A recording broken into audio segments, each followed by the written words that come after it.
This is an interesting little slice of squirrel life I caught on the camera the other day. This is not a backyard squirrel. This is a squirrel that's come out of the conservation area, out of the jungle in the back, and is perhaps looking to find a new territory or find his own territory. And he's stumbled onto the backyard, and the first thing he notices is he's jumped from that branch over to the feeding platform and acting really strange. He's obviously never seen a camera before. And this platform is also an area where the backyard squirrels mark their territory by urination all the time. Here you can see a blue jay just made a pass at him to try and scare him away. This squirrel is just totally freaked out by the camera and has no, not even interested in eating the food, which is really unusual.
What's interesting is after, almost 2 minutes, he decides to retreat back into the jungle behind the backyard, and retreats the same way he came in because he doesn't really know his way around back there. And the resident squirrels have all sorts of secret pathways and preferred pathways to move around. And here's one of the backyard squirrels coming along just a few minutes later on the traditional way, which is to use the fence line as a highway, and use a few key trees and branches that connect to the fence line back into the forest.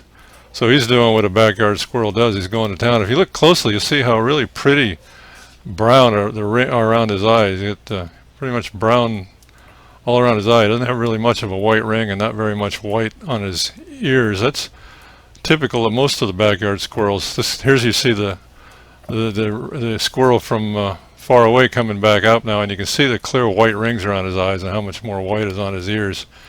And he's staying there at a distance watching the backyard squirrel eat. And of course, he knows it's there, and he's just going to chase him off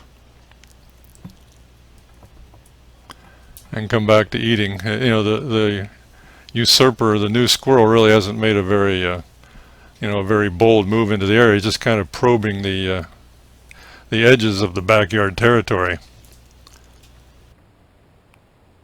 For whatever reason, either he had to, maybe the elders pushed him out of his previous territory where he was raised. He has to go out and find new territory to join a group of squirrels or form his own territory and gather a group of squirrels. But it's entirely possible that over a period of time, if he keeps probing the periphery of the backyard territory, that over time he'll be accepted into the backyard society and become a member of this territory, or if not, he'll just keep on going until he finds his own little niche. In any case, it's just kind of interesting to catch this little detailed squirrel interaction on video. They're very fascinating and intelligent creatures, and there's really a lot going on in those little brains.